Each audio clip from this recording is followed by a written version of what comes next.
Olá, bem-vindos ao Diversiarte, nosso podcast mensal que aborda como a diversidade é retratada no cinema, em séries, livros e arte em geral. Eu sou Pedro Schenck. E eu sou Eduardo Estelito. Imagine uma vida onde o humor é a sua principal defesa contra a turbulência emocional. Uma vida onde um sarcasmo mascara a dor e o riso esconde as feridas mais profundas. É nesse contexto que a série que vamos introduzir hoje nos convida a mergulhar. Fleabag acompanha a vida de uma jovem londrina desbocada e autossabotadora que tenta sobreviver ao caos que ela mesma cria enquanto lida com a montanha-russa de sua saúde mental. Com uma família que é um desastre, uma vida amorosa que é um circo e uma conta bancária em constante crise, Fleabag encara tudo com uma mistura de sarcasmo e humor afiado. Ao longo de suas aventuras e desventuras, ela também se confronta com questões profundas de luto e solidão, revelando suas vulnerabilidades em conversas diretas e hilárias com a câmera, onde desse escapar que, por trás de todo esse humor, existe uma batalha interna em busca de equilíbrio emocional. Afinal, se a vida vai ser um desastre, pelo menos seja com umas boas risadas pelo caminho.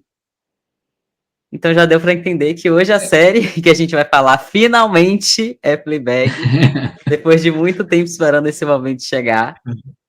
E Fleabag é uma série da Amazon, para quem nunca assistiu, que eu acho muito difícil, ou pelo menos quem nunca ouviu falar, né? Uma série que recebeu e ganhou muita notoriedade, muitos Emmys, muitos prêmios, né, na época que saiu. É uma série que só tem 2 temporadas, é bem curta. Eduardo mesmo acho que assistiu ontem, né? Um dia Eu você consegue assisti numa terminar virada. Eu numa assisti virada, ontem. exato. Acho que tem uns 20 e poucos minutos cada episódio, é bem rapidinho. E é uma série de comédia, como eu falei, também tem o seu drama por trás. E ao longo dos anos, até percebendo nos últimos tempos, tem muitas séries de comédia hoje em dia, elas têm esse drama, que você não sabe se é pra rir, se é pra chorar, se é pra ficar preocupado.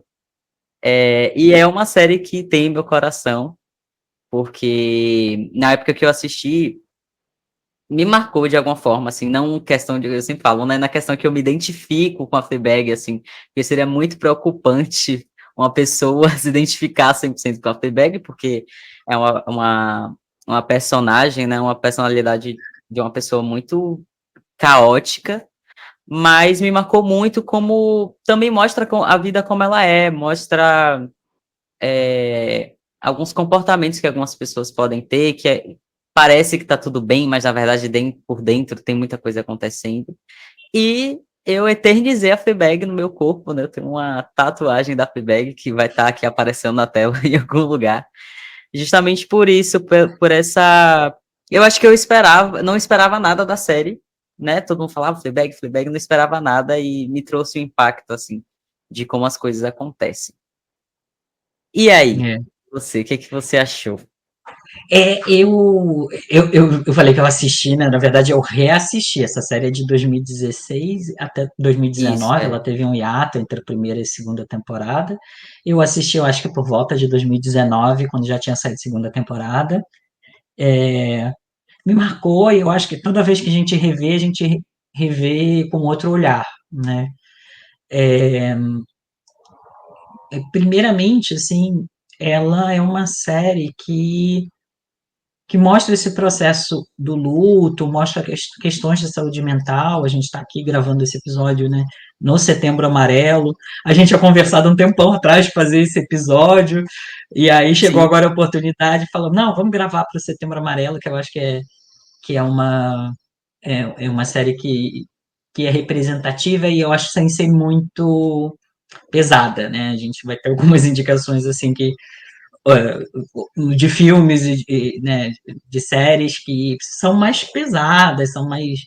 Eu acho que a gente queria também trazer uma reflexão sobre saúde mental que fosse realista, que desse o peso, mas que não trouxesse todo esse peso, né, essa carga, né, uma coisa que te puxa para baixo, né, essencialmente, né, uma série ou um filme que você acaba saindo arrasado. Eu acho que essas são experiências importantes, mas a gente queria trazer um pouco dessa reflexão, dessa leveza. Vamos ver o que a gente consegue aí com a conversa sobre a série. Mas eu acho que é uma série, assim, o primeiro episódio ele diz a que veio, né?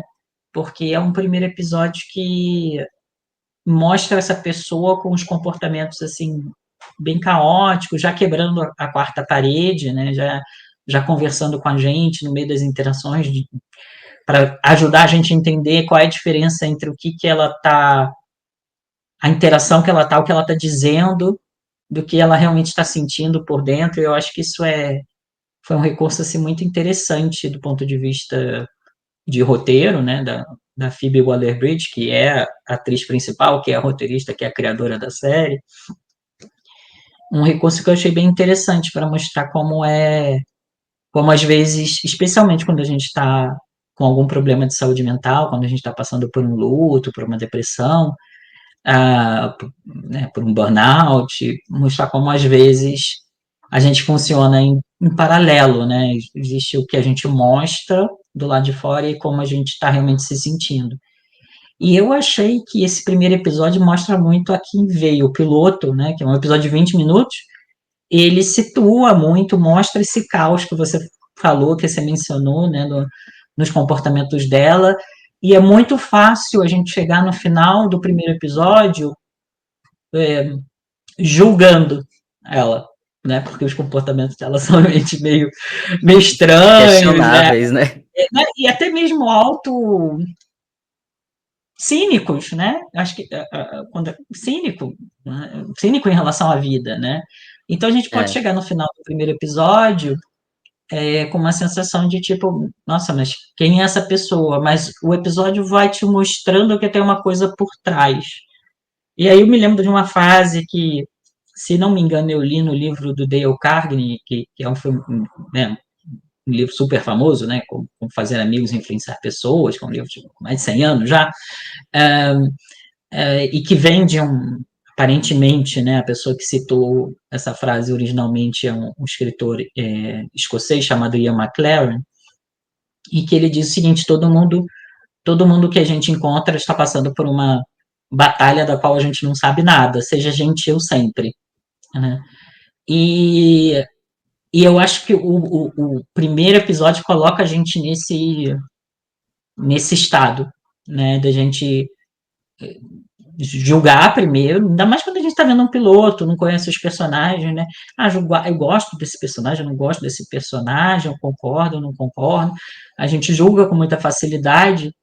E no final, né, quando ela tem aquela cena com o taxista contando o que aconteceu, e que não é spoiler, porque a gente está falando do primeiro episódio, e que ela conta que ela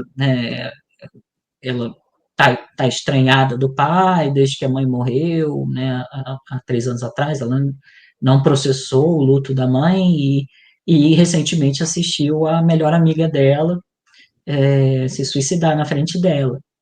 Então, aí a gente começa realmente, putz, eu não tinha ideia daquela batalha que ela estava passando. E eu acho que isso remete muito a falar sobre Setembro Amarelo, falar sobre saúde mental, falar sobre suicídio. Não é uma série, como a gente disse, né? Ela é uma série que faz a gente rir, mas faz a gente chorar, faz a gente se emocionar ao mesmo tempo. Mas não é uma série pesadona. Mas mesmo assim, ela consegue, já naquele primeiro episódio, falar: putz, tem mais ali por trás, vamos procurar investigar o que está acontecendo com essa pessoa, vamos dar um pouco de atenção para essa pessoa. E eu acho que essa quebra da quarta parede que ela faz, já no primeiro episódio, é uma forma de engajar a gente com a história, né? De falar, olha, tem uma coisa mais por trás que está acontecendo aqui, e coisas que eu não estou conseguindo falar, coisas que eu não estou conseguindo colocar na minha vida, né? Então tem a cena, de novo, né, nesse primeiro episódio, que a irmã vira, pergunta, você está precisando de dinheiro, né? E ela pensando, não vou pedir dinheiro, não vou pedir, não, eu vou pedir dinheiro para ela, eu tenho que pedir dinheiro para ela, estou precisando. Aí a irmã pergunta, você está precisando de dinheiro? Ela, não estou. Ela, putz, né, não consegui pedir. Então, eu acho que mostra muito esses dois mundos paralelos quando a gente está vivendo uma questão de saúde mental, né? De falta de saúde mental, uma depressão, uma ansiedade, um burnout. Das vezes, as pessoas mais próximas da gente, a gente tem dificuldade de falar sobre isso, e de abordar isso, e às vezes até mesmo de um lado de trazer, mas até mesmo, às vezes, uma sensação de, mesmo quando a gente sinaliza, as pessoas perguntam se a gente está bem, mas não querem ir muito mais longe, né? Às vezes não dão essa qualidade de escuta que a gente está precisando ali naquele momento. Então, eu acho que é uma série que trata a questão da saúde mental com muito realismo nesse sentido, né? Essa sensação de solidão, de isolamento, que quem já passou por uma questão de saúde mental consegue se identificar, né? E, bom, é a maior parte dos brasileiros, né? O Brasil é o país que é ranking no primeiro lugar em ansiedade no mundo, é o país quarto lugar, se não me engano, em depressão. Durante a pandemia, mais de 40% dos colaboradores, né, dos profissionais, passaram por um episódio grande de depressão, de ansiedade, de burnout. Ou seja, acho que conversa muito com o nosso momento atual, né, o nosso momento de vida, na sociedade como um todo, e o fato que as pessoas às vezes estão presas nos problemas delas, vivenciando as coisas delas, e que às vezes não dão atenção, não conseguem prestar atenção, né, não tem essa disponibilidade emocional, cognitiva para perceber que uma pessoa está passando por uma situação muito difícil. E a situação dela, esse luto dela, é uma coisa muito difícil, né? Você assistir a sua melhor amiga se suicidar na sua frente é uma coisa muito traumática, né? Então, eu achei que a série aborda bem isso, e aí você tinha falado um pouco do título, né? O que o título remete para você, o Fleabag, Pedro? Então, né, essa questão do fato que ela não tem um nome, causa estranheza, mas depois você meio que se acostuma, porque ninguém chama ela de Fleabag, né? Não é que chamam ela de Uhum. Fleabag, ela não tem nome, ela não é chamada. E isso é algo interessante também. Eu acho que a Phoebe Waller-Bridge, né, que é a pessoa que tanto é a Fleabag, quanto foi a pessoa que produziu, escreveu, dirigiu, enfim, fez tudo. Acho que ela deixou ali para cada um interpretar como quiser, né? Se eu não me engano, a tradução é algo, como se fosse assim, algo sujo, é algo acho que tem saco de lixo, alguma coisa assim. Tem Saco de algumas pulgas, literalmente saco saco de de pulgas. pulgas, isso, É. saco de pulgas. É, e aí fica mais para você, como você vê ela naquele momento, né? Porque eu não sei como qualquer pessoa assistiu e interpretou, se gostou, se não gostou, o que achou dela, do comportamento dela, se achou. Porque, como até você falou, assim, ela tem um jeito de. Às vezes a gente não sabe se ela seria a vítima da história, se ela é a culpada de fato. Muitas vezes ela age conscientemente, muitas vezes parece que ela está agindo inconscientemente. Pelo fato da gente estar ouvindo as vozes da cabeça dela, também causa esse impasse, assim, de meio que entender e não entender ela em algumas ocasiões. Mas isso que você estava falando do luto, por exemplo, é uma coisa que eu me identifiquei com o comportamento dela em relação a luto, traumas, ou como você lida com algumas coisas. Um tapa aqui no microfone.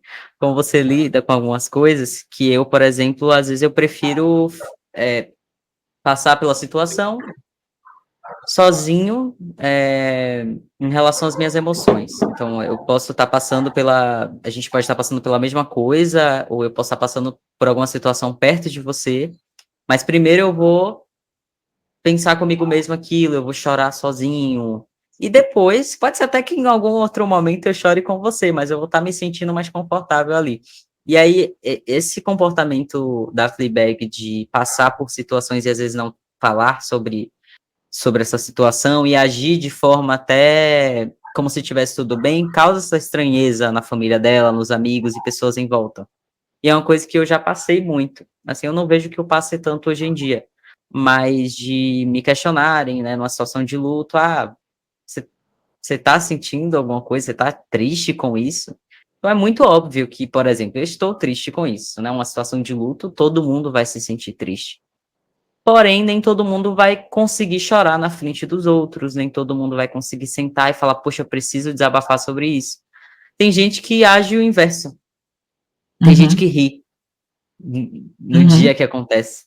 Tem gente que age como se nada tivesse acontecido. Já tem gente que chora pra caramba, que não aguenta, que precisa falar, ou tem gente que fica muito calado. Então, as emoções, eu acho que é um dos pontos que a série me chamou a atenção, porque nem tudo é tão óbvio, as pessoas não são iguais às outras, elas não vão reagir de forma igual. E não quer dizer que elas não estejam passando e sentindo a mesma coisa. As duas pessoas podem estar tristes, uma vai expor que está muito triste e a outra vai estar séria, ou vai estar aparentemente bem-humorada, mas isso é só uma reação muito imediata que às vezes a gente tem. E eu acho a série interessante justamente para a gente aprender isso também, né? De entender talvez alguma pessoa que você conhece, que já reagiu de alguma forma perante uma situação de trauma e você achou estranho, quando você assiste a série, você entende aquela outra pessoa, uhum. né? Eu acho que a série é bem bacana para isso também, para você entender que a gente não tá na cabeça de ninguém, né? Naquele momento a gente tava na cabeça da Fleabag, porque ela comunicava, e essa é a parte interessante. Ela o tempo todo comunicando pra gente exatamente o que ela tá pensando. Mas não é assim na vida real, a gente não consegue estar na cabeça de ninguém. Então a série ela é muito legal em relação a isso.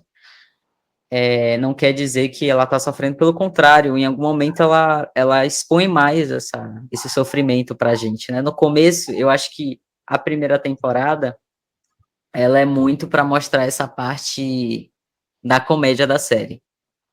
Ela tá passando por uma situação e tá aquele tom cômico. Tem aquela cena, por exemplo, da que ela vai numa entrevista de emprego, ela vai tirar o casaco e ela acaba levantando tudo. E aí, assim, o cara que tava ali fazendo a entrevista é um cara que foi acusado de assédio. E é uma situação que é extremamente séria. Mas ela coloca aquele tom cômico que a gente fica assim, meu Deus, eu dou risada ou eu fico preocupado com isso aqui? Na primeira temporada tem muito isso, né, frequente. É, aquele lugar lá que elas vão também, ela e a irmã vai pra... O Esqueci o que retiro em seria aquilo. silêncio, né? O retiro, exato. Que aí tem as mulheres e os homens, aí os homens é pra poder xingar as mulheres tipo uma situação de silêncio, ficar calada. Tem muitas críticas legais na série, né? Mas na segunda temporada eu sinto que já tem um tom diferente. Não sei se você sentiu isso também. Parece que é um tom até mais maduro, né? Tá retratando sobre algumas coisas. A Fleabag, ela tem esse pulo de maturidade para um outro momento da vida dela que parece que as coisas estão correndo bem. A gente vai tentar Uhum. aqui não dar spoiler. E quando eu falo a gente, sou eu, porque eu em algum momento pode ser que eu jogue alguma coisa. Eu sei que a série é velha, mas a gente também não quer falar literalmente tudo o que acontece, porque tem uns plots que são bacanas de você ter esse contato, assim, sem saber o que vai acontecer. Mas, bom, a série, essa questão das emoções, acho que foi o que mais me chamou a atenção. Como é retratado e como gradualmente você vai vendo que as coisas vão mudando, como ela vai mudando. E você tá ali dentro da cabeça dela a todo momento, né? Essa sacada da Phoebe da gente parecendo que tá evoluindo junto com ela a cada episódio é muito bacana. É, você foi falar. Eu tô aqui anotando que eu lembrei de uma outra cena também. Vou falar depois. É, é engraçado porque eu tive uma sensação um pouco diferente entre a primeira e a segunda temporada. Se passa dentro da história, se passa um ano entre a primeira e a segunda temporada. Na primeira temporada, aparentemente, esse suicídio da amiga tinha acabado de ocorrer. E essa não era só a melhor amiga dela, era também a parceira de negócios dela, né? Sim, Ela era sócia dela num café que ela tinha aberto. Então, ela também tem que lidar com as questões financeiras, dificuldades financeiras que vêm do fato dela agora estar sozinha tomando conta desse café.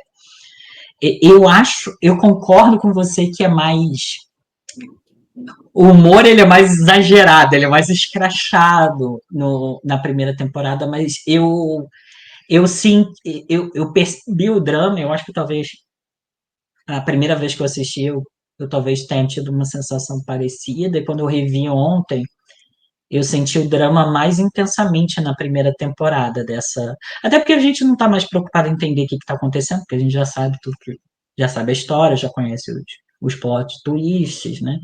Então a gente está mais assistindo pelo. Eu achei essa primeira temporada mais pesada, e a minha sensação é realmente como essa é a curva do luto, né?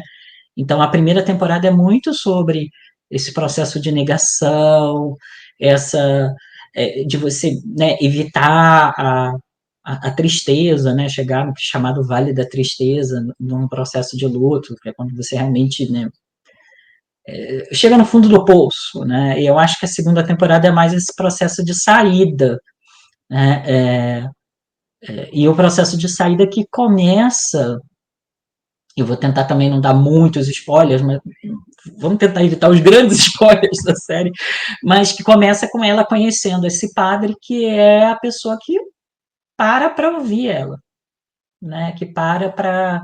Que realmente se interessa por ela como ser humano, como pessoa, pelo que ela está passando.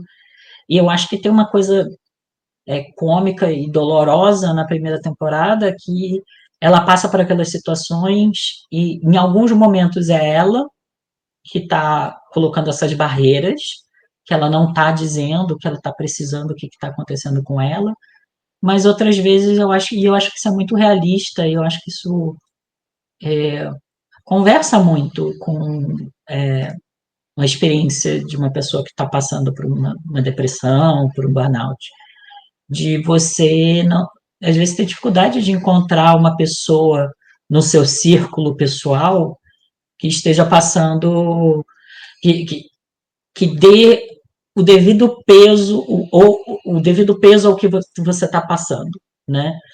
E que quando a gente está, né, com depressão, os nossos pensamentos às vezes colocam a situação muito pior ainda do que ela realmente é. Não sei se é o caso aí na série, mas é comum, né? A gente está triste, está deprimido, e aí a gente coloca aquela situação numa posição muito pior do que ela realmente é. Então existe uma sensação às vezes de desencontro quando a gente conversa com as pessoas, quando a gente traz, porque a gente espera que a pessoa acolha com toda aquela profundidade e solenidade, e especialmente, né, no círculo familiar, círculo de amigos, e a pessoa está lá com a vida dela, com os problemas dela, com as questões dela, e ela não consegue, às vezes, dar essa conexão. Eu acho que na primeira temporada, a gente pode dizer assim, sem sombra de dúvida, a única pessoa que oferece mínimo de acolhimento para ela é a irmã. É a única, né, no episódio inteiro. Então é um pouco, na temporada inteira, então é um pouco desesperador assistir aquela pessoa buscando alguma conexão e não encontrando, né? E não encontrando. E, e aí eu acho que vem essa coisa que você falou que no início, que tem também os comportamentos de autossabotagem, né?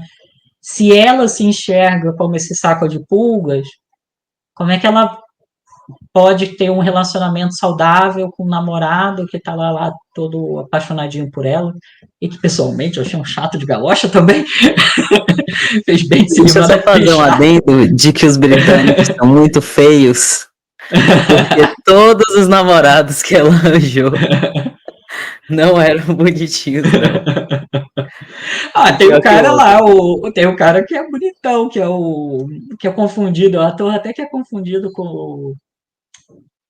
ele é confundido com o Tom O Hardy, que ela encontra no é o da mercado, quando ela tá moto. comprando absorvente, é esse? O da moto, Acho é que é. esse mesmo. É, Não, mas que eu tem confundo. um cara O que outro ela fica, que convente. é o advogado, que dizem que, tipo assim, na série ele é pra ser bonitão. E aí eu não É, sei o que eles definem lá na Inglaterra como bonito. Que eu fiz, gente, como esse é o bonitão, meu Deus do céu. Enfim, eu só queria e só aí tem o fazer esse rato adendo, do porque, o nossa, rato do ônibus, que é o cara desprezível, assim, né? O cara horrível. causa.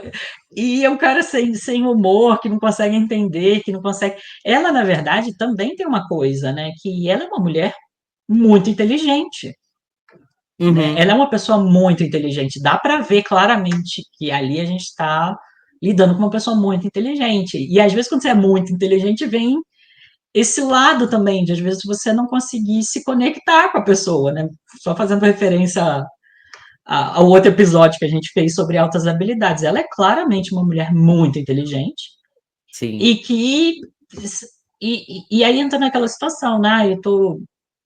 Né, também, quem nunca passou por isso? Ah, eu estou solteira, não sei o quê, não estou me sentindo bem, minha autoestima. E aí ela, tipo, aceita, né? Uns relacionamentos com umas pessoas que, tipo, não estão no Não nível tem dela. nada a ver com ela. É. Não estão, claramente não estão no nível dela.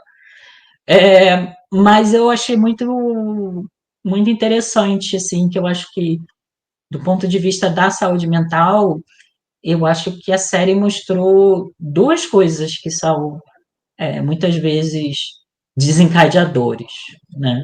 Uma é a questão do luto, né? O luto muda a sua percepção de mundo, muda a sua percepção de sentido, faz você questionar o sentido da vida, tudo isso.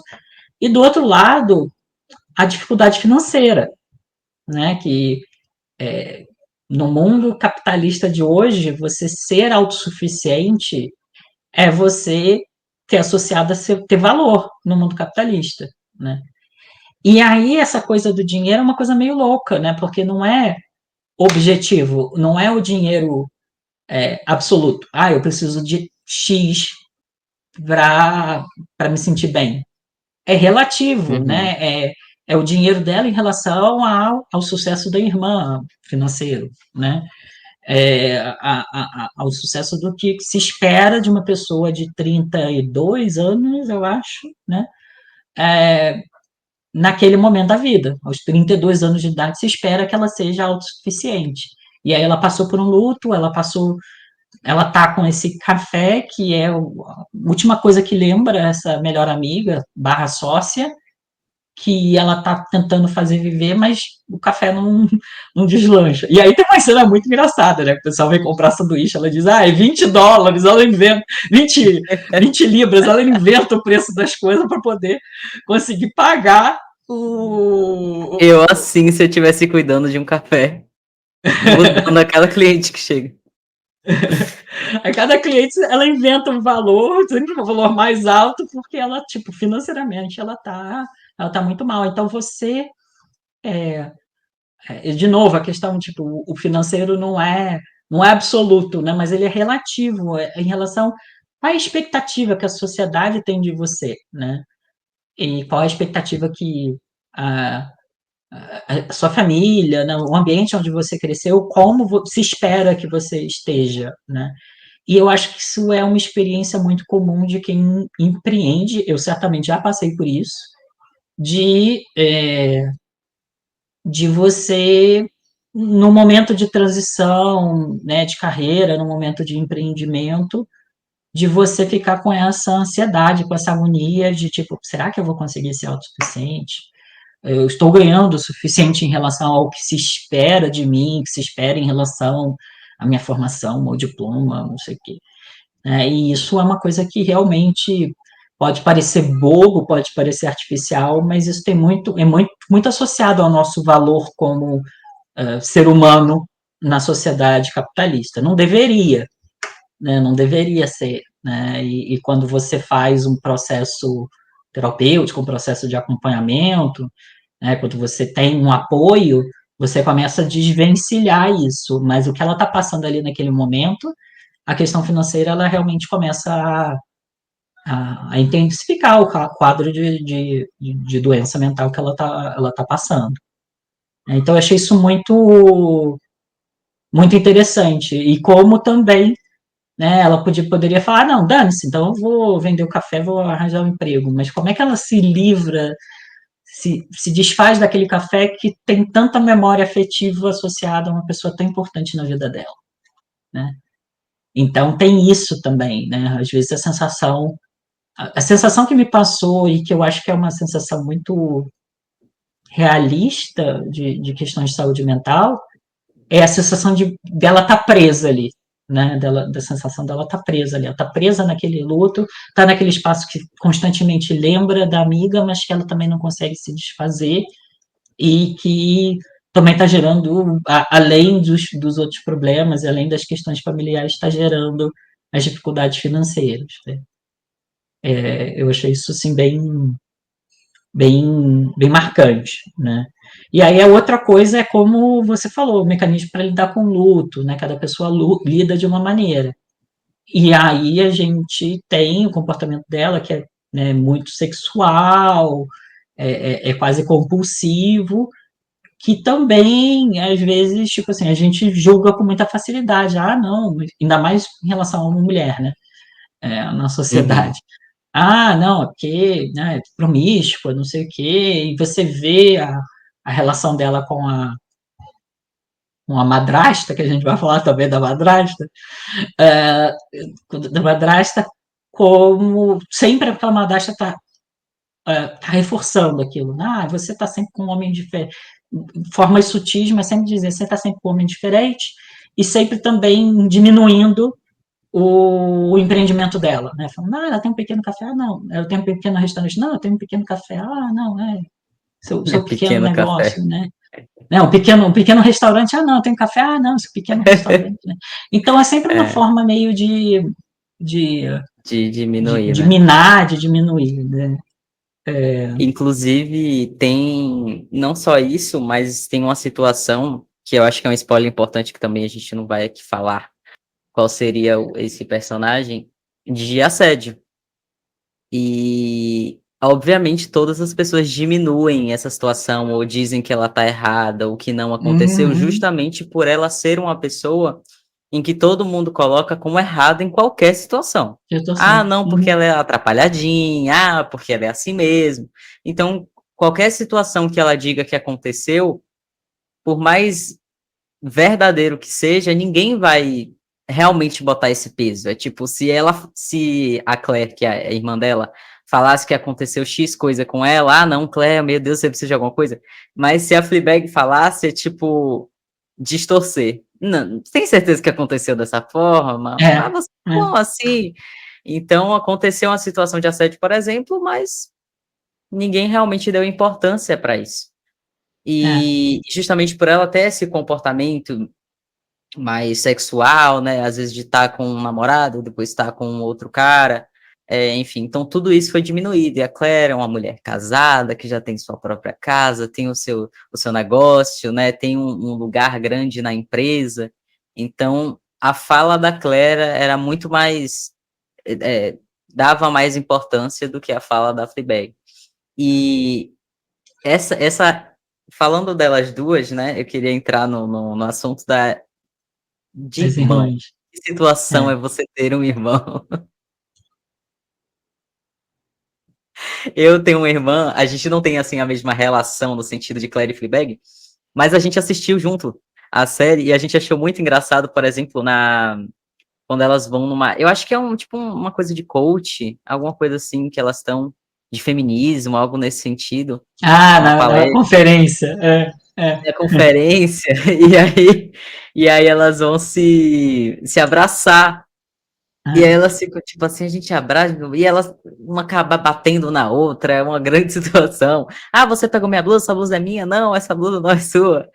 Tem essa coisa de irmão que é muito legal também. Não é exatamente uma relação, eu não vejo como uma relação de competição. Porque em algum determinado momento a gente entende que a Claire queria ser um pouco a Fleabag também. E a Fleabag Uhum, queria ser um pouco a Claire. Então não é competição, é tipo, as duas, por mais que a Claire seja colocada como a melhor irmã, ela não tem a vida perfeita. E ela também sente que, independente do que ela faça, ela nunca vai chegar num lugar em que ela se sinta confortável e bem, né? uhum, Seja no casamento, seja na vida pessoal dela, enfim. Assim como a Fleabag também se sente, mas tem muito essa coisa da Fleabag ser mais liberta. Ela tem mais uhum, liberdade para fazer algumas coisas. Então, essa relação delas duas, e como é, também não é fácil para Claire, porque ela também é filha do mesmo pai que a Fleabag, né? E aquele pai delas duas, meu Deus do céu, não sei nem como é que foi. E dá a impressão de que a mãe criou as duas e o pai ficou lá assistindo de canto. E agora que a mãe né, foi embora, ele tem que lidar com elas duas depois de muitos anos. Então, o fato de Uhum. ter que lidar com elas duas parece um grande sacrifício da parte dele, porque ele não sabe nem como conversar, nem como dar um conselho. E, e aí eu esqueci a conexão que eu ia fazer agora com outra coisa que eu ia falar. Pode falar, peraí que eu esqueci realmente. Esse né, você estava falando da irmã e dessa relação com o pai, né? Ai, lembrei, eu ia falar Ah, da questão da empresa, que eu ia chegar lá, em relação a Claire. Que tem a cena maravilhosa da, da estátua, né? Que é desde o começo. Existe uma estátua que não é da Fleabag, e essa estátua ela vai ela viajando, circula, ela ela circula. circula. É uma estátua maravilhosa. E o que eu ia falar, que você tá falando de empreendimento e tal, é que a Claire, ela tenta ajudar a Fleabag em algum momento. Então ela diz que, ó, vai ter um evento na empresa que eu trabalho, né? Vai ter uma premiação, e aí você tem um café, né? O que você acha de você fazer uns salgados, umas coisas assim, um petisco para poder levar? E essa parte é muito legal, né? Poxa, tá ali apoiando, ela vai, né, ajudar a irmã, beleza. E aí acontece uma cena meio que de briga delas, né, no escritório. Cena de briga não, minto, essa cena é depois. Antes uma cena de conversa, ela entra e a sala da Claire é imensa, né, com uma cadeira, Uhum. um computador maravilhoso. E aí tem o prêmio que a Claire vai dar esse prêmio, né, para eu acho que são não sei se todas as pessoas que estão para receber o prêmio são mulheres. Acho que é Era algo nesse mulher do sentido. ano, né? Era uma Mulher do coisa assim. ano, isso. É. E aí ela já fala pra Fleabag, não toca. Ela fala pra Fleabag já, não pega, porque eu te conheço, você vai pegar e você vai quebrar. Um segundo que ela pega no prêmio, ela quebra e destroça o negócio todo no chão. E aí ela vai correndo, e aí a famosa história da estátua, que a gente não vai falar o formato da estátua, vai deixar para você que assista, veja como é essa estátua. E aí tem essas cenas, essas coisas. São esses pequenos detalhes que me chamam a atenção. Ela já sabe que a Fleabag é desastrada, a Fleabag sabe que ela mesma é desastrada, ela pega e quebra. É uma coisa que todo mundo já sabe que vai acontecer, ela vai quebrar. O Daí é que é uma coisa legal. muito de. Fala, que tu continua. Não, não, eu Fala. só ia falar o que é legal é justamente a solução que ela arranja em cima daquilo que ela fez. Mas pode falar. Eu acho que é muito assim dessa relação de irmãos, né? Eu acho que isso é muito realista, né? Você vê que a pessoa que mais pergunta como ela tá, né, e realmente quer ouvir é a irmã. Mas tem muita história, né? Às vezes é difícil de você trazer isso para uma pessoa que está muito próxima, né? Que você tem. Mas tem uma coisa de uma completar, ela completar as fases da outra. Tem a parte do carro em que elas estão indo para o tal do Sim, retiro e que a irmã tem uma coisa, e aí ela fala, não, eu não gosto que você. Aí ela complete as minhas frases quando eu estou dirigindo, não sei. E ela sabe exatamente o que a irmã vai falar, então tem uma coisa de uma conexão ali muito, muito bonita e muito profunda entre as duas, que não é garantido, não é todos os irmãos e irmãs que vão ter, mas que é algo do irmão, né? E nessa cena da briga, depois, a irmã fala para ela: nós não somos amigas, nós somos irmãs. Né? E pode parecer, eu estou descontando, mas na verdade não. É tipo assim, eu entendo aquela cena como tipo, a gente tem uma coisa muito mais forte é do muito que maior, exato. muito maior do que uma pura amizade, né? Então você vê que tem uma disponibilidade de uma estar lá para a outra, né? Quando a outra precisa e quando tem uma urgência.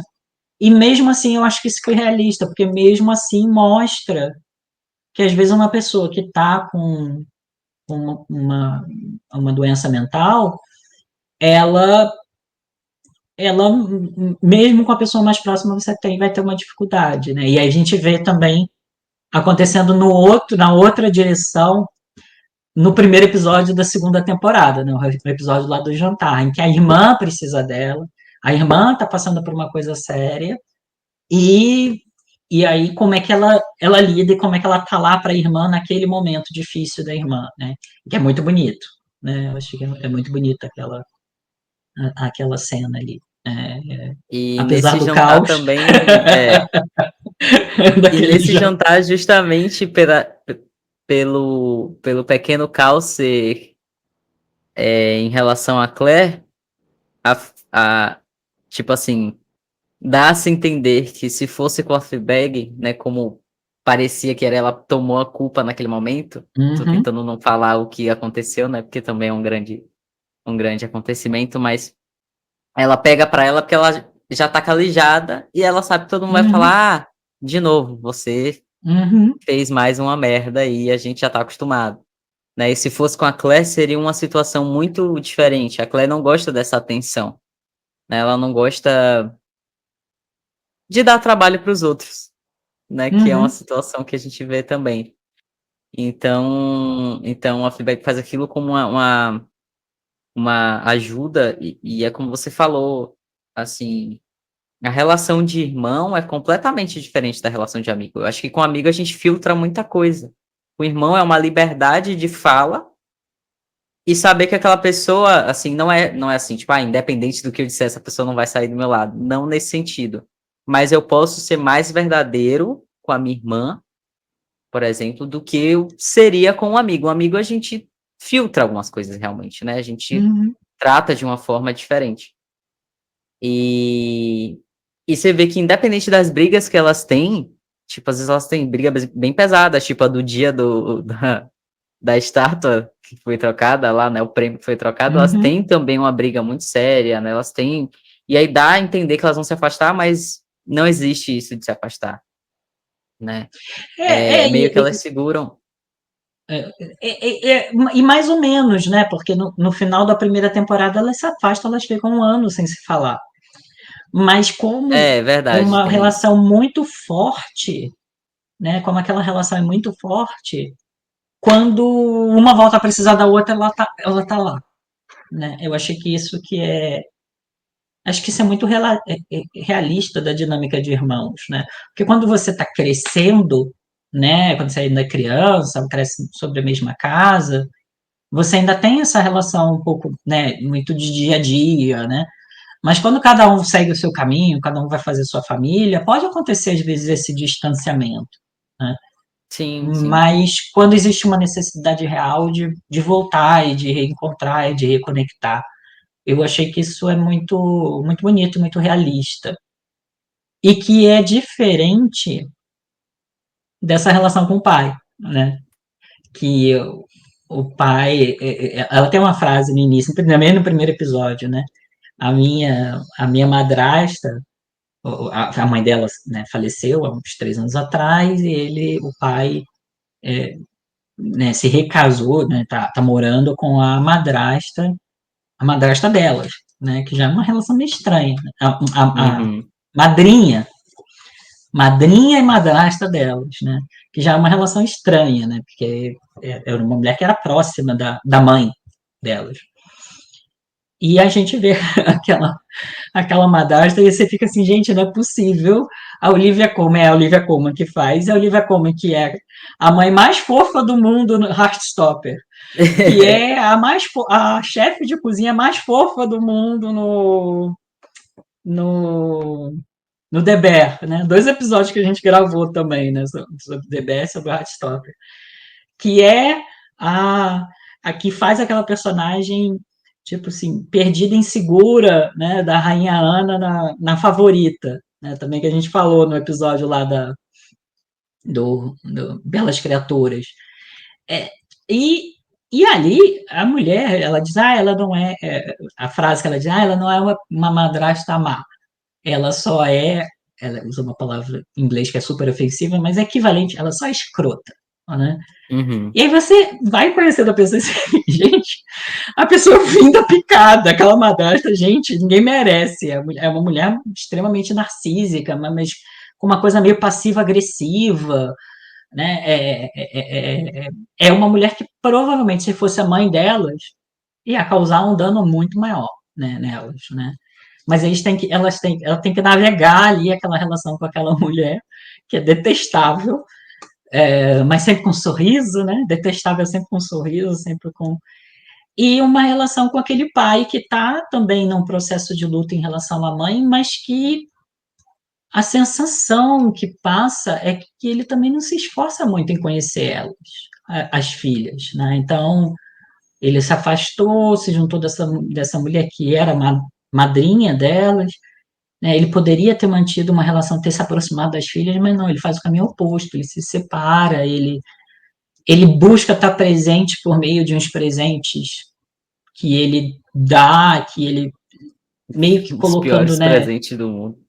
Os piores presentes, mas meio que colocando assim, vou comprar para alguém lidar com as minhas filhas, para eu não ter que lidar com as minhas filhas, né? É, Então é um personagem que, tipo assim, às vezes te irrita um pouco, mas no fim das contas é um personagem triste, um personagem também trágico, porque é uma pessoa que não quer se conectar com as filhas, né? No discurso no primeiro episódio da segunda temporada, nesse jantar, ele faz um discurso, não, eu tenho mais filhas que eu muito, ele não consegue nem dizer que ele ama as filhas, né? Então é uma coisa assim muito marcante. E eu acho que a grande mudança da primeira temporada para a segunda temporada é que na primeira temporada ela aparece, no primeiro episódio da primeira temporada, ela aparece na casa do pai às 2 da manhã, né? E aí um pai amoroso que o filho aparece às 2 da manhã na sua casa, acolhe, recebe, conversa, quer entender, quer saber o que está acontecendo. E o pai quer se livrar dela o mais rápido possível, que é tipo, não sabe lidar, não é que ele não goste, é que ele não sabe lidar com aquela situação. E aí, ela é aquela pessoa que é meio ovelha negra da família, sempre causa nos eventos da família, e nesse primeiro episódio da segunda temporada teve um diálogo que me marcou muito, que é quando ele desce, ele vai fumar um cigarro com ela, tem uma conversa só ele com ela, ele dá o presente, que a gente está achando que é uma coisa, no final das contas o presente é outra, né? Ele dá o presente e aí ele vira para ela e fala assim, o que está acontecendo? Por que você não está sendo naughty, né? Por que você não está causando hoje? E aí ela responde uma coisa que é triste, trágico, mas eu acho que é importante na jornada da saúde mental dela. Ela fala, porque não faz diferença, né? Não faz diferença, porque na primeira temporada ela faz aquelas coisas para chamar atenção, para chamar, para buscar uma conexão. E ela, nessa jornada e nesse 1 ano de ato de distanciamento com a família, ela começa a perceber que não vai ser dali que ela vai ter o acolhimento e a escuta possível. E aí abre a oportunidade dela conhecer o padre, do padre ser essa pessoa que vai oferecer esse acolhimento, essa escuta, né? Então eu achei isso muito triste, às vezes uma descoberta triste, eu já passei por isso, né? É uma descoberta triste você perceber que você não vai ter aquela conexão que você espera da outra pessoa, mas quando você abandona a expectativa de ter, de receber daquela pessoa aquilo, você se abre para receber de outra pessoa o que você precisa para cuidar da sua saúde mental. E eu achei isso muito muito bonito, eu acho que é um marco assim na mudança dela. Eu achei uma série que foi muito bem pensada. Se alguém falar, vamos fazer a temporada 3 de Fleabag, não, pelo amor de Deus! não, não precisa, galera. Não precisa. Não precisa, ela é muito Já é. fechadinha. Ela é muito fechadinha nesse processo. Quer dizer que ela vai sair no último episódio lá, resolvida com a vida dela, feliz da vida? Não, porque ninguém é assim. Ninguém está Uhum. resolvido, né? Eu acho que ela é muito realista nesse sentido, né? A gente ela vai ter que tratar e resolver algumas coisas, mas tem uma diferença muito grande entre você não encontrar nenhuma solução, você não achar que você não tem valor, de você não achar que você tem força, e dela chegar no final e passar por uma situação triste, mas ela não está deprimida. Ela consegue, ela sabe que ela tem a força, que ela tem o valor, que ela né, tem recursos, uma série de recursos para poder lidar com aquela situação. E eu acho que isso é uma grande diferença entre a primeira e a segunda temporada, e aí você tem esse primeiro episódio da segunda temporada que mostra essa virada de chave. Porque eu acho que quando às vezes, especialmente quando a gente não tem do contexto familiar o que a gente precisa, a gente fica colocando aquela expectativa naquela pessoa, naquelas pessoas ali. E quando você abandona a expectativa de receber o que você precisa daquela pessoa, meio que parece que o universo se alinha e você pode receber de outras pessoas.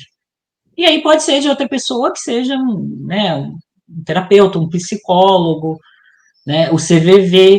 Eu acho que é importante a gente estar aqui falando de saúde mental, falar do CVV, né, é um serviço de acolhimento 24 horas por dia, gratuito, anônimo, o número de telefone, você pode ligar para o 188 se estiver passando por uma situação de dificuldade, que não é só, né, no caso, você não procura só o CVV se você está, né, próximo a um suicídio, né, você pode procurar em qualquer momento, né, e, e um atendimento que pode ser por telefone, por chat, por e-mail, presencial, ou seja, existem recursos, né, para todo mundo.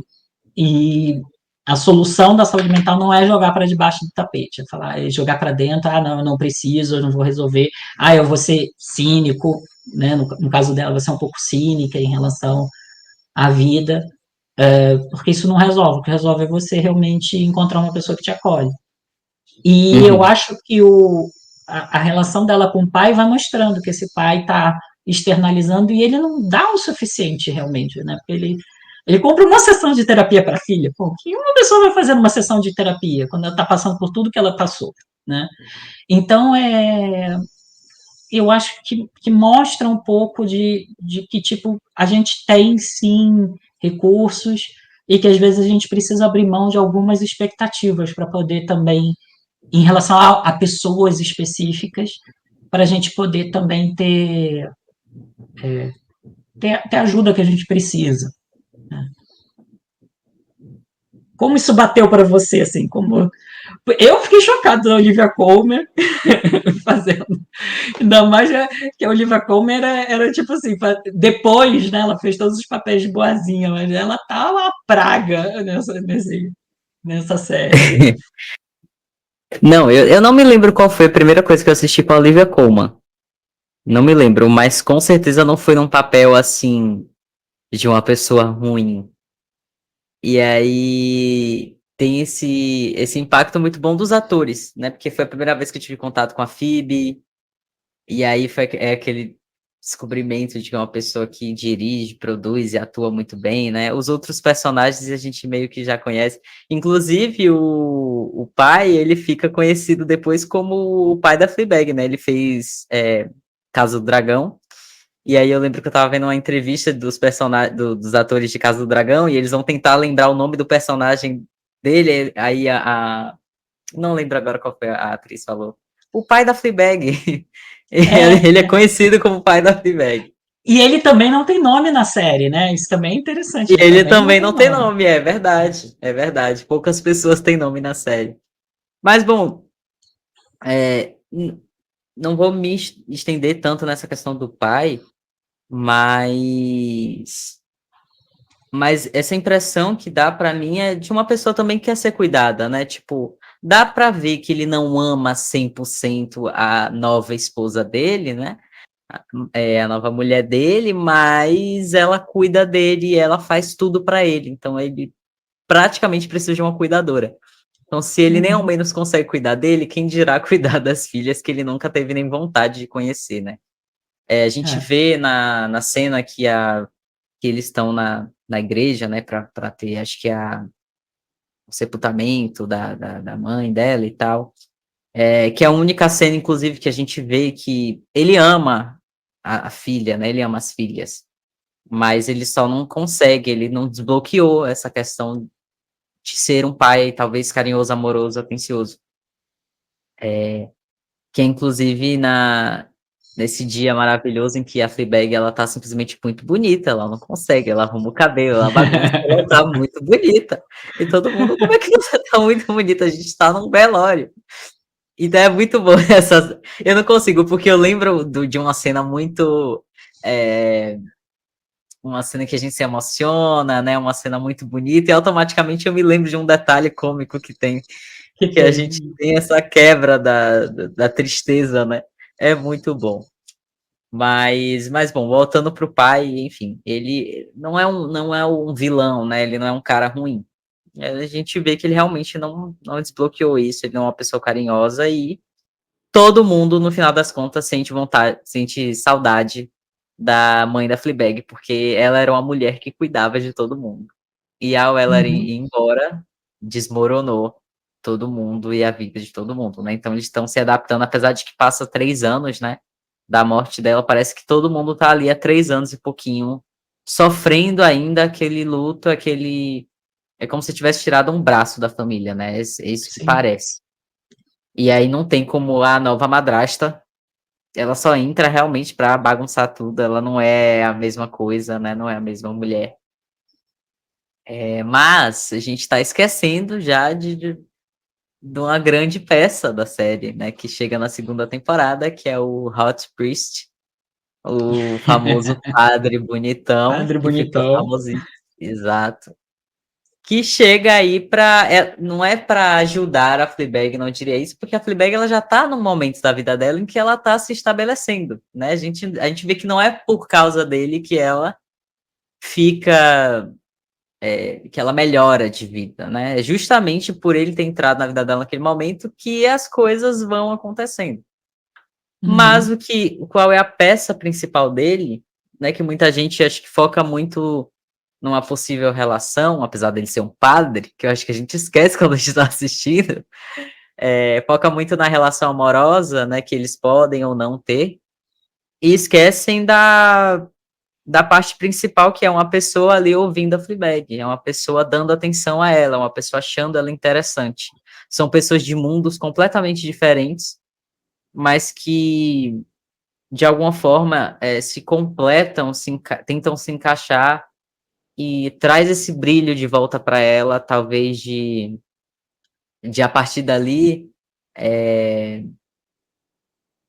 o nível de homens que ela vai se relacionar depois melhorar um pouco, né. Ela entender que ela merece muito mais, ela merece uma pessoa que escute ela, ela merece uma pessoa que cuide dela, né, que se interesse não só pela parte sexual, mas pela parte intelectual mesmo, né, de realmente uhum. conhecê-la. E ele tá ali, sem perceber, ele vai ajudando ela a ver que ela é uma pessoa interessante, ela é uma pessoa bonita, né, ela é uma mulher inteligente. Mas também não vou mentir, tem a parte que a gente fica: "Poxa, que casal bonito, ele pode sair da igreja, deixar Deus pra lá um pouquinho". É horrível como uma série faz a gente simplesmente perder o senso e torcer por umas E coisas torcer. impossíveis. É, é. Mas a série faz isso.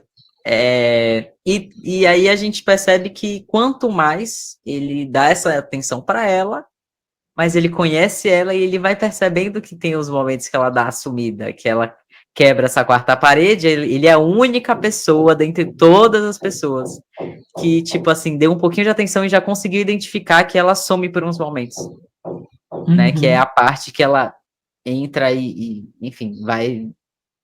Eu não sei explicar direito como seria isso, né, como seria numa pessoa, mas eu entendo que é aquele momento mesmo que a gente se perde um pouco e fica pensando, a gente fica muito lá e ninguém percebe que ela tem esses lapsos. E ele é que percebe, tipo: "Você tá indo pra onde? A gente tá conversando e você desaparece, assim, você some um pouquinho". E isso é muito legal, dá aquele susto na gente que eu acho que ninguém espera, né, uhum. esse esse susto, porque tem vários filmes que tem a quebra da quarta parede e nenhuma terceira pessoa tem esse envolvimento com a personagem. Eu achei isso. Eh, Fala. Pode falar. Não, fala, continua, continua. Não, eu já ia jogar outra coisa, pode falar. Não, eu achei isso muito legal, assim, E ele também dele olhar para a câmera, né? Ele fala: "Não, mas peraí, você tá olhando para onde?" Aí ela vira para olhar para outra câmera, ele olha para outra câmera, né? E aí Então você essa fica quebra desse lado assim, por que que vocês estão olhando pra mim? eu acho que tem isso, eu acho que a série te chama para dentro da da dinâmica dela, ela faz a gente ser essa pessoa que oferece essa atenção. Ela faz o espectador ser a pessoa que oferece essa atenção. E aí você tem uma pessoa que dá esse acolhimento, que dá uma qualidade de escuta que é rara, né? E que identifica que essa pessoa, que às vezes que ela está desconectada, que ela não está sendo autêntica, né? Eu acho que a quarta parede, de uma certa forma, faz esse papel, faz vários papéis nessa quebra da quarta parede, para mostrar que ela tem uma diferença, especialmente quando a gente está adoecido, que tem uma diferença entre o que a gente diz e o que a gente fala, e o que a gente está sentindo e o que a gente está pensando, né? Uhum. Que é uma forma dela também se distanciar e enxergar com humor, é uma forma de defesa, né? Então, ela se distancia, ela satiriza, ela ironiza uma situação ali que é mais dramática do que realmente ela está fazendo parecer. Então, quando ela quebra essa quarta parede com a gente, às vezes é uma forma dela se distanciar do que ela está vivenciando ali com aquela pessoa, naquela interação. E eu acho que isso é importante, essa quarta parede é importante para a história no momento em que ela fala, cara, eu não preciso mais disso. Eu não preciso porque eu consigo ser mais alinhada, eu acho que isso tem muito a ver com a saúde mental, né? Quando você está com a saúde mental em dia, quando você está bem, né?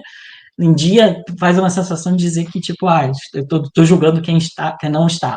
Não é isso. Mas quando você está se sentindo bem com você, quando você se valoriza, quando você se reconhece, quando você, né, se dá a importância, que é o processo que ela faz nessa relação, como você bem disse, né, com o padre, né, uma pessoa dá importância para você, você começa a dar importância para você mesmo, né, como consequência, ela começa a perceber, eu não preciso ser outra pessoa, eu não preciso estar pensando em algo, sentindo algo, e estar dizendo e agindo de outra forma, eu consigo ser mais eu mesma.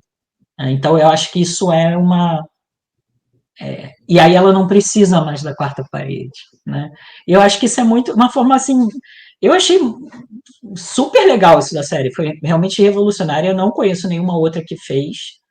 Bravo para ela por ter escrito e ter pensado em tudo isso, né?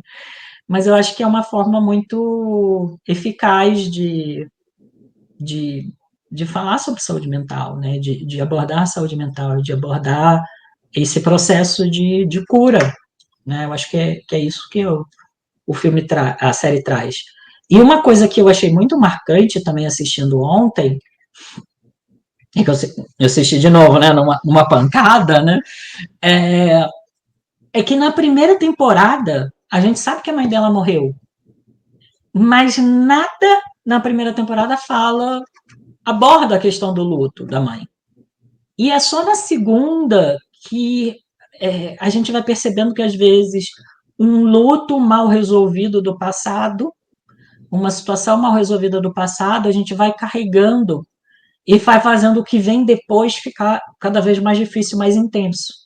Então, na primeira temporada, ela está lidando com o luto mais recente da melhor amiga, mas o luto da melhor amiga, a forma como ela lidou com o luto da melhor amiga, tem a ver com o luto da mãe. Então, ela precisa ir lá atrás, ela precisa voltar lá atrás para entender e processar esse luto da mãe, essa relação, essa nova configuração da família, né, do pai, da madrasta, da irmã, para poder resolver o luto da amiga também, né? Ela não vai conseguir resolver aquela coisa imediata sem ela precisar ir lá mais atrás, né? E é isso que às vezes as pessoas, quando fazem terapia, se incomodam, né? Ai, meu Deus, por que ficar falar de infância, não sei o quê? Porque está lá atrás, está lá na infância, está lá na E coisa mal quanto mais resolvida. você fala, e quanto mais você fala, é, mais você vai entendendo e conseguindo resgatar talvez o que você tenha deixado para trás que seja bom. E assim, para quem vai começar a terapia, se prepare, porque você de fato vai ter que resgatar muita coisa, tanto boas quanto ruins. E você sempre, constantemente, você vai voltar. Constantemente. Você pode estar falando sobre uma situação X que você nem acha que tem a ver, mas você vai voltar para lá, né? Dependendo também, claro, sempre da vertente do psicólogo e como é que ele faz as estratégias e tudo mais. Mas, pelo menos eu fazendo terapia, eu sempre tenho que resgatar alguma coisa, eu sempre faço essa conexão de comportamentos de hoje e de antigamente, e depois de um tempo se torna algo que você até faz naturalmente, assim, esse resgate, se você porque a terapia ela é constante, né, não é só no momento que você tá ali fazendo, mas todos os dias você tá ali, eh, passando por situações e você vai fazer uma terapia com a sua própria cabeça também, você acaba absorvendo essas mesmas habilidades e estratégias que você utiliza, enfim. Enfim, muito bom, façam terapia, pelo amor de Deus. Todo mundo, Eu, acho que todo mundo tem que fazer. eu acho que essa é a principal mensagem, né, da nossa conversa de hoje, né? Cuidem da sua saúde mental, não espere chegar numa É. situação dramática, seja por questões pessoais, familiares, financeiras, de trabalho, né? A gente entende, né, que o trabalho também tem sido uma forma de adoecimento, né, nos dias de hoje. Eu acho que você trouxe também uma reflexão muito interessante sobre a qualidade da escuta na nossa conversa anterior, que fala sobre rede social também, né, Pedro? Sim, sim, Como. exatamente. Fala aí, como. Volta para o que você tinha dito, traz essa reflexão aqui que eu acho que é também importante, né? A gente A trazer. gente sempre conversa antes, né, do episódio, e aí, enquanto eu estava falando sobre o processo de luto, né, essa questão de emoções, cada pessoa lida de uma forma diferente.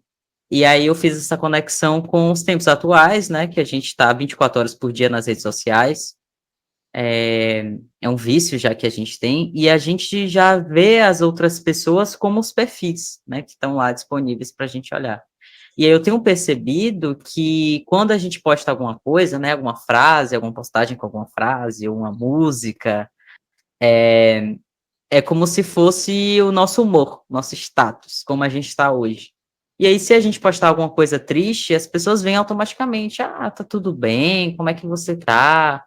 Quer conversar? Vi que você postou uma coisa X", às vezes eu nem tô triste, eu só postei uma música triste porque eu estou escutando a música, né, não tem exatamente uma coisa acontecendo, às vezes só quero escutar um Adele, uma coisa, né, "Ah, seu relacionamento acabou", não gente, eu só estava escutando aquela música lá que fala de relacionamento, mas não tem nada a ver. E se a gente não postar nada, ninguém pergunta como você tá. E é uma coisa que eu tenho colocado em prática, eu sempre me policio para isso, e eu acho importante, né, a gente tá sempre ali perguntando aos nossos amigos como é que essas pessoas estão, os nossos familiares que a gente tem alguma relação: "Ah, como é que você tá e tal". Assim, se você quiser e se você se sentir confortável, né, você falar lá: "Oi, tudo bom?". Mas é importante, porque às vezes mesmo que não esteja passando nada, a gente tem que estar presente. E eu acho que as redes sociais e a internet de modo geral tem tirado esse lado humano da gente de perguntar, 2 segundos, literalmente, como é que aquela pessoa tá, né, se é uma pessoa distante, eu tenho amigos que moram fora do país, eh, a minha irmã não mora comigo, não mora no Brasil, então eu preciso ter essa constância de estar perguntando às pessoas que eu amo como é que elas estão. Às vezes elas estão passando por alguma coisa e elas não querem atrapalhar, né, tá todo mundo sempre trabalhando, tá todo mundo ocupado, e aí pensar: "Ah, não vou mandar uma mensagem para ninguém, porque essa pessoa deve estar ocupada, deve estar". Então, quem você menos espera pode estar precisando de às vezes só jogar a conversa fora.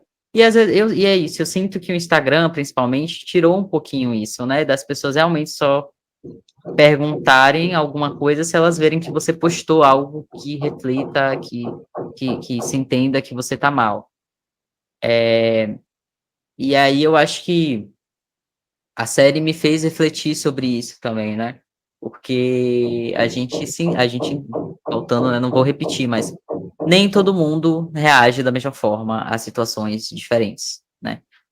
Tem uma coisa até que eu queria puxar esse gancho, que é uma das cenas que a amiga dela que faleceu, a Bu, ela passa, né, que ela diz assim, elas estão conversando sobre o falecimento da mãe da Fleabag. E aí a Fleabag tá chorando e ela fala, é muito amor, é um amor que às vezes quer transbordar, mas não sai, é uma sensação assim. E aí a Boo fala alguma coisa como, que bonito esse amor, né? Me dá um pouco então, já que você não tem onde despejar isso, pode me dar, porque é lindo esse amor que você tem, que você não tá conseguindo colocar pra fora. E essa é uma das frases da série que eu acho muito bonita e que me marcou, assim. Que às vezes as pessoas elas estão transbordando e elas não têm onde colocar essa sensação, esse sentimento. E elas Uhum, podem colocar em outras pessoas. Então, justamente o acolhimento nesse momento é importante, porque às vezes a pessoa tá ali guardando uma coisa tão bonita que ela não tem onde botar. E aí você pode ser essa pessoa que tá ali. Não tô falando pra gente ser um suporte 24 horas, ó, claro, né? Não uhum, quero dizer isso, mas se você pode ser um amigo que vai estar recebendo esse afeto que a outra pessoa não colocava numa mãe, num pai, num outro amigo que faleceu, numa tia, num avô, você ser esse suporte ali também, de estar conversando um pouco, de estar dando uma atenção, já ajuda, já é o bastante, já é o que dá para a pessoa voltar para voltar para si, né, voltar para a vida e conseguir trabalhar, conseguir estudar, conseguir fazer outras coisas. Então, às vezes a pessoa só precisa de alguém que dê a mão, literalmente, né? Pode ser até, ai, muito bonitinho o que você tá falando, Pedro, mas a vida real não é assim. Eu entendo. Mas às vezes uma pessoa que converse com você uns 20 minutinhos já te dá uma calma para você conseguir fazer as coisas, porque a vida continua, né? Infelizmente, quando alguém morre, a vida ela continua acontecendo para outras pessoas. As horas é. continuam passando, né? Nada para. A partir dali até você conseguir voltar. A vida ela continua andando. Então, é muito importante quando a gente conheça alguém que esteja passando por um luto, perceba se a pessoa, né, quer conversar, quer o diálogo, se ela quer ficar mais quieta na dela. Depende muito de pessoa para pessoa. É uma coisa que eu tento fazer é que quando eu sinto, eu converso com uma pessoa, a pessoa traz alguma coisa, eu oferecer, se você quiser, eu tiro, a gente senta e conversa por 20 minutinhos, conversa por uma hora, estou aqui à disposição. Quando a pessoa traz uma coisa assim mais pesada, às vezes de uma forma até meio, né, não dando devida importância, eu acho que a gente poder ter esse reflexo de empatia, de poder falar, olha, tá, ó, hoje não dá, amanhã quer conversar? A gente pode conversar. Né? Eu acho que isso é Uhum. uma coisa legal, assim, e a gente perceber, eu acho que essa coisa do WhatsApp, da gente perceber que a gente tem pessoas para quem a gente pode mandar uma mensagem e que a pessoa pode buscar esses recursos na nossa vida, pessoas que a gente sabe que, tipo, se a gente mandar uma mensagem, putz, estou precisando conversar, a pessoa vai procurar encontrar um tempinho ali. E que não é garantia, porque a vida é isso que você falou, a vida é A caótica, às vida vezes a pessoa continua, está super enrolada com outras coisas. Às vezes a pessoa né, é, não tem para dar ali, não tem energia para dar naquele momento, mas você poder é, virar e falar, cara, eu não posso te dar essa energia agora, mas vamos conversar amanhã, vamos conversar, eu quero dar essa atenção. Nossa, se a isso já dá pessoa um não tá bem alívio. também, né? Se a É, própria pessoa não tá bem, ó, não tô legal para te dar esse suporte agora, mas em algum momento a gente vai conversar, eu tô aqui, a gente vai passar por isso junto, né? Eu tenho uma dinâmica com os meus amigos de que mesmo se a gente não tem tempo para se falar, a gente manda do nada. Amigo, saudades, tô ocupado pra caramba, trabalhando pra caramba, te amo, beijo. Claro que nem olha todo que mundo coisa tem bonita. essa. Né? Eu sei que nem todo mundo consegue falar te amo, né? É que nem a própria Fleabag, e o pai da Fleabag, enfim, não. Tem gente que é muito travado e tem muitos motivos para as pessoas não conseguirem. Eu já fui uma pessoa assim, de não conseguir expressar, ficar com vergonha de abraçar, de falar te amo, mas hoje em dia eu tenho muito isso, e é como eu gosto de ter as minhas relações, né, de ser mais amoroso mesmo, e tenho essa dinâmica com os meus amigos, e a gente tá sempre assim, inclusive um beijo a todos os meus amigos que estiverem assistindo, e ouvindo e ou assistindo o vídeo, porque a gente tem muito isso, de do nada amigo, oi, saudade, te amo, beijo. Ou do nada a gente só fala que a gente se ama mesmo, e aquilo já traz um quentinho pro coração, porque a gente sabe que a gente tem com quem contar, mesmo que fique um mês e meio sem se falar direito, né? Algumas semanas sem se falar, enfim, por questões da vida mesmo. Coisas acontecem, não tem como a gente ficar conversando o tempo todo. Mas sempre tentar se manter presente na vida das pessoas que a gente gosta, porque, infelizmente, gente, a gente não tá aqui para sempre também. E aí eu acho importante a gente lembrar disso mesmo. Porque, mesmo que a vida esteja muito corrida, a gente tem um segundo, dois, pegar o celular, que é a coisa, isso aqui é a coisa mais prática do mundo, e ai, lembrei de fulano, já tô um tempinho sem conversar com fulano, deixa eu ver se essa pessoa tá bem. Oi, tudo bom? E aí, tô meio corrido, mas como é que você tá? Pronto. Quando você puder, você volta, responde. E aquilo ali já faz o dia da pessoa, né? Você já fez a manutenção de amizade ou Uhum. com familiares, que se fala muito sobre isso, né? Da gente ter que fazer manutenção. Da mesma forma que a gente faz com relação amorosa, que é mais, é mais comum da gente estar ali 24 horas por dia ali com aquela pessoa. E eu acho que a gente tem que fazer a mesma coisa também com as nossas outras relações, que não, a gente não pode colocar para trás. E aí, em Fleabag, isso, a gente também aprende isso, né? Constantemente a gente vê que essas manutenções, elas vão acontecendo, né? A relação de irmã já vai melhorando. Tem a cena da, da Claire Do e o corte de seu cabelo. o corte de cabelo que parece É um uma lápis. urgência, vem aqui, é uma emergência. É uma emergência, a Fleabag vai louca quando ela chegar lá, é o corte de cabelo. O que também é uma emergência, nem sempre a gente precisa estar lá pelo outro quando é uma situação muito, né, pesada. Às vezes a pessoa cortou o cabelo, ficou horrível, ela precisa de uma palavra amiga, de uma palavra ali de alguém que ajude. A Fleabag, não tá tão ruim assim. Tá meio francês, tá uma coisa diferente. E ela vai lá no cabeleireiro e fala: a gente vai no salão agora, lutar por justiça. E quando chega lá, o cara mostra que ele fez exatamente o que a Claire pediu. É muito boa essa cena, é muito boa. Mas é uma cena bacana pra mostrar que, olha, era uma emergência de fato. E é quando elas começam a ter uma amizade em cima da irmandade delas, né? Que era uma coisa que não acontecia antes. Elas começam a compartilhar, né? Ah, tô conversando com fulano, gosto de ciclano, né? E elas vão dando apoio. É tipo assim, gosto de fulano. E ela fica, meu Deus do céu, não acredito, tem tanto homem no mundo. Mas ela não julga, ela tá ali junto, tipo, tudo bem. É a questão do não julgar e dar um apoio, mesmo que você esteja por dentro, meu Deus do céu, que escolha errada que você fez. As duas, né, naquele momento, elas se encontram muito similares. A Claire já não é tão o comportamento da Claire já não é tão distante do que a Fleabag faria, né? Elas vão, Uhum. a vida vai acontecendo e acaba que as duas irmãs vão andando no mesmo barco. Isso é muito legal. E é quando as coisas, apesar de dando errado, dão certo, né? Porque nem sempre tudo vai estar perfeito. E é justamente por não estar perfeito que às vezes está bom. Não está perfeito, mas está bom. Dá para seguir com isso. E aí isso é muito legal também da série. E eu no começo acho que eu tava falando, não sei explicar nem porque que eu tatuei. Já expliquei tudo aqui só contando da série. São nesses pequenos detalhes que me conquistou, porque talvez seja o mais próximo da vida real, né? Porque tem muita série que é muito. A gente tava conversando de Heartstopper, que é uma série que eu gosto muito. Mas ela é muito. Ela mostra a vida real como é também, né? Ela é um conforto que a gente tem Uhum. ali, que às vezes a gente busca entretenimento para ter aquele conforto, mas não é como a vida é, na realidade, né? A vida não é essa coisa bonitinha, esse conto de fadas. E Fleabag mostra isso, como a vida pode ser às vezes muito sacana com a gente, mas também como às vezes algumas surpresas, não pode não ser perfeito, mas também é bom, também dá para tocar com isso. A gente é muito resiliente, né? Eu acho que a gente consegue sair de muitas situações. E tem uma fala da madrasta que ela fala, você tá sempre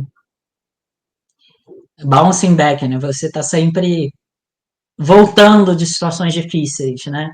E ela fala até meio Uhum. menosprezando de uma certa forma, né? Na forma como ela fala.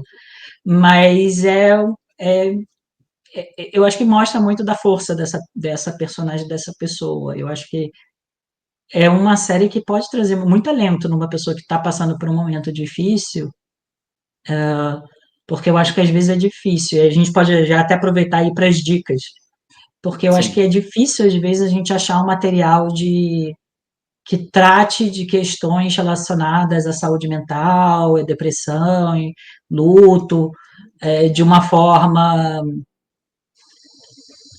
mais construtiva e tipo que não te jogue mais para baixo, né? sim. Muitas séries acabam te jogando mais para baixo. E eu acho que essa ela traz várias coisas que a gente consegue se associar, mas acho que a mensagem principal da série é uma mensagem de esperança, de resiliência mesmo. Sim, E eu acho que total. isso a gente consegue se conectar, né?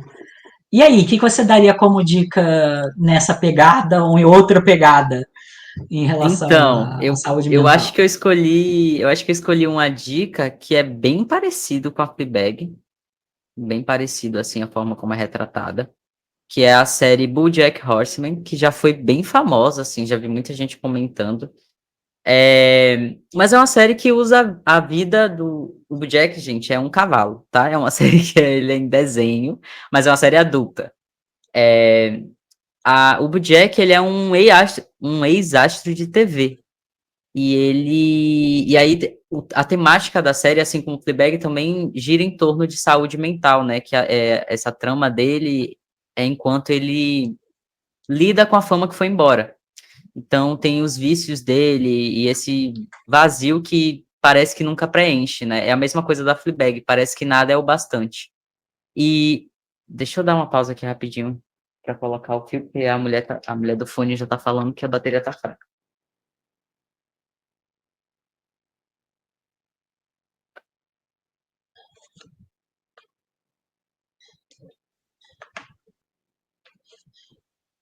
Pronto, senão eu não consigo falar com ela falando no meu ouvido. Vou recomeçar, Tá. ser mais direto. Então, a dica que eu escolhi hoje foi BoJack Horseman, que é uma série que usa a vida do BoJack, que é um cavalo, tá? Se trata de um desenho animado, um desenho adulto, vamos dizer assim. Que ele era um astro de TV. Então, a fama dele vai embora e aí ele tem que lidar com os vícios, esse vazio que parece que não preenche, né? Por isso que eu escolhi essa série, que é muito parecida com a Fleabag. E é uma série que toca em assuntos como depressão, ansiedade, traumas, e mostra como esses desafios moldam a vida do Bojack e das pessoas ao redor, né? Tem essa mistura de humor ácido, né, com esses momentos tocantes, bem dramáticos, e a série faz a gente refletir sobre o peso das nossas escolhas e a importância da gente cuidar da nossa saúde mental. E o quão difícil pode ser encontrar um propósito quando tudo desmorona, né? Então, a série, o desenho, seja lá como você queira chamar, é bem parecido com a Fleabag em muitos pontos. É como o Bojack e Fleabag se encontrassem em um crossover aí, sem uma quarta parede, no caso. Mas os dois passam por coisas bem, bem, bem similares. O Bojack é um pouco mais depressivo, a série ela tem uma pegada um pouco mais. A série tem uma pegada um pouco mais depressiva, justamente por causa desses vícios, né? É um personagem que bebe bastante, né? Que fuma, então tem outras coisas um pouquinho mais pesadas, mas também gira em torno sobre saúde mental. E tem na Netflix, né? Pra quem quiser assistir. Essa eu tinha começado a assistir, eu acabei não vendo, não dando continuação, mas eu tinha começado a assistir também. Eu tenho três dicas. Gente, eu até pensei, eu tentei, mas eu não consigo. São três dicas mais pesadas mesmo.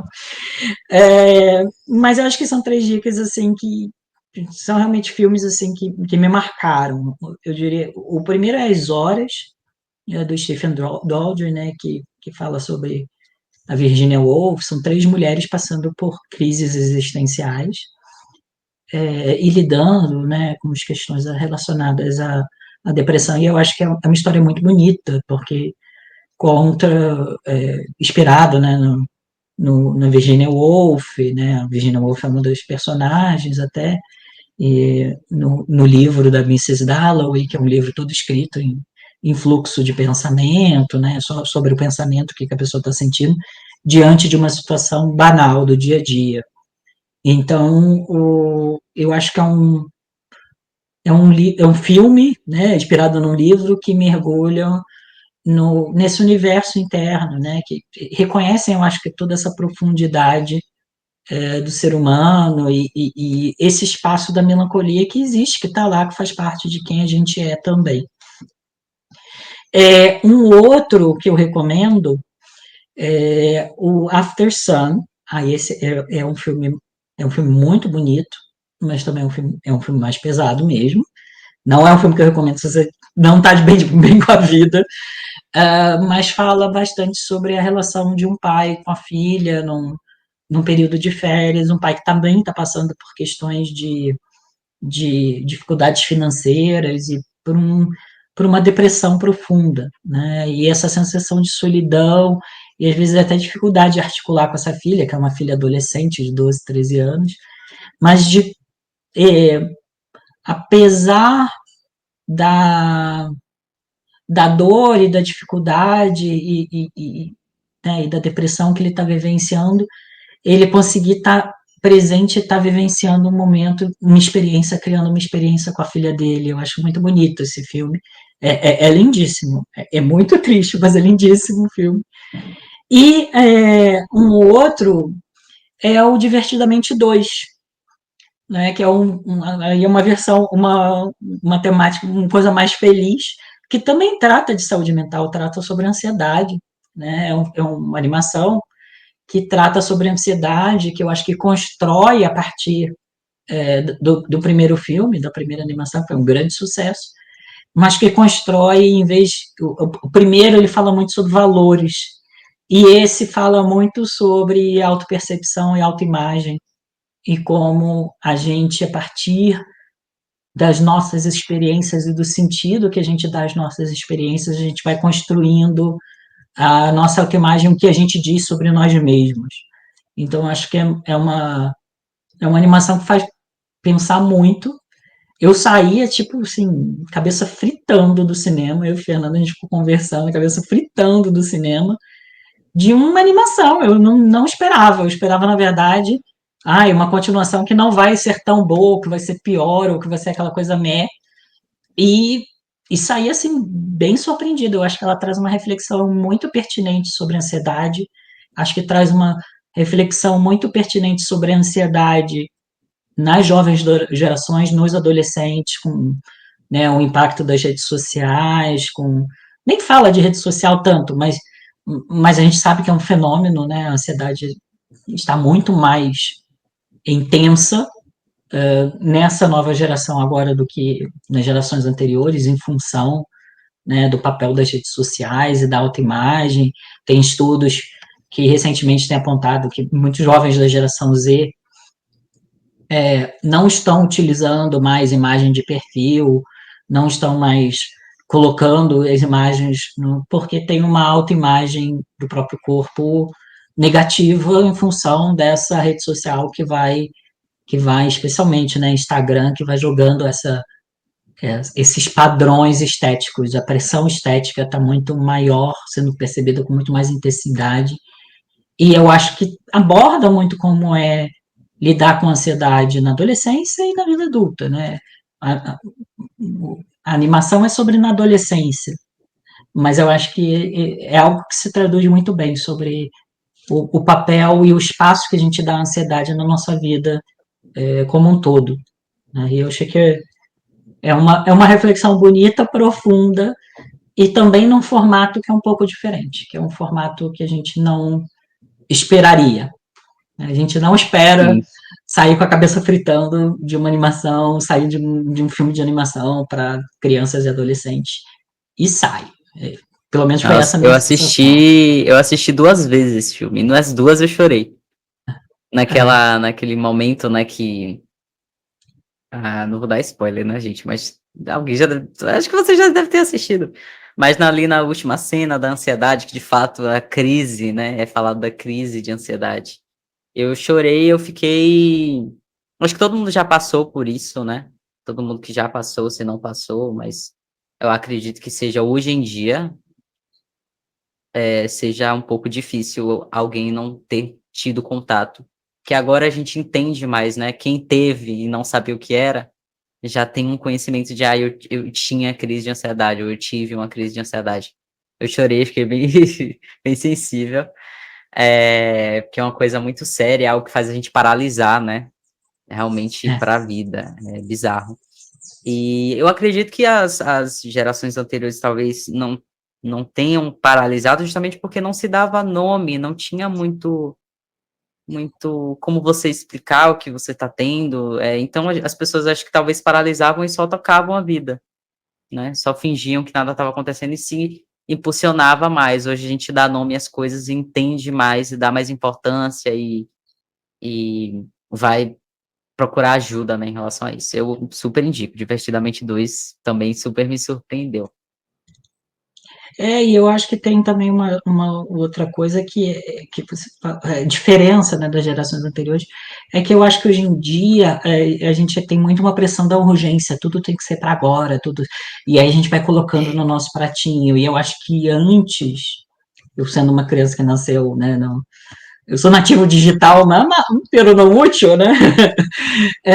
Eu acho que antes, eu acho que tinha mais tempo. Hoje em dia a gente é muito bombardeado e tem uma É expectativa e muito tem mais uma ânsia de imediato. agir e de produzir e de estar entregando e de estar, tipo, atualizado, que eu acho É, que gera essa ansiedade de uma forma talvez muito mais intensa. Mas sei lá, essa é a minha interpretação. Mas eu vi o bacana é que eu acho que é uma série, é um desenho que conseguiu, um filme que conseguiu falar com o nosso momento presente, né? Eu achei que uhum, conversa muito com. E de novo, voltando para aquele dado que eu trouxe, o Brasil é o país mais ansioso do mundo, maior taxa de pessoas sofrendo de nossa, ansiedade. Então, a gente eu vi precisa falar de saúde um mental e falar de ansiedade também. eu vi um TikTok esses dias que reflete mais ou menos o que você falou, foi mais da minha área, assim, que eu sou formado em publicidade, e tinha algo tipo assim, quando as pessoas vão dar demandas, né, urgente, fazer tal coisa, e se trata de uma postagem. E eu acho que a Uhum, gente, né, essa coisa da urgente, tipo, tudo bem, a postagem o trabalho tem que ser feito, mas quando ele não é feito naquele momento, quando acontece um erro, alguma coisa, a gente paralisa, surta, como se o mundo fosse explodir e a gente fosse morrer todo mundo uhum, agora. E eu acho que essa coisa da urgência, como você falou, eu concordo completamente. A gente esquece que, calma, tem que ser feito, mas ninguém vai morrer do nada se não fizer, sim, ou desmorona tudo. Então, isso tá sendo muito complicado e eu acho que a nossa geração, a minha geração, não tem sido tão, por não ter, pelas coisas estarem sendo tão imediatas, não se sente tão preparado para lidar com isso. E aí os nossos pais e as pessoas mais velhas ficam tipo, vocês são mais lerdos, você não sabe fazer isso, na minha época a gente fazia isso ao mesmo tempo, trabalhava com 17, 18 anos, já tinha família, já tinha comprado casa, já tinha feito isso. E ainda tem isso na minha geração, né? Como é que eu vou conseguir comprar uma casa? Como vou conseguir sustentar uma família? Não é a mesma coisa. E tem essa pressão em cima da gente, tipo, como que eu vou fazer tudo isso que era feito há uns anos atrás? E é, aí tá todo mundo aí justamente porque tá todo mundo com a cabeça bem doente, com tanta coisa, né? Tanta pressão, tanta. Enfim, se tratam de períodos muito diferentes. Hoje a gente conversou sobre a série Fleabag, e se você ouvinte quiser nos acompanhar nas redes, nos siga no Instagram, @diversiartepodcast, para saber os nossos próximos episódios e também outras postagens interessantes que a gente fala sobre cinema, arte de forma geral. E também nos acompanhe no YouTube, Instituto Diversidade. Porque lá a gente posta também o podcast, né, os episódios, e a gente posta os vídeos desses episódios que vocês estão ouvindo. Agora, só ouvindo, vocês também podem ver os nossos rostinhos lá no YouTube. Foi um prazer estar com vocês hoje. Obrigado por nos escutar e até o próximo episódio para mais uma conversa sobre diversidade e arte.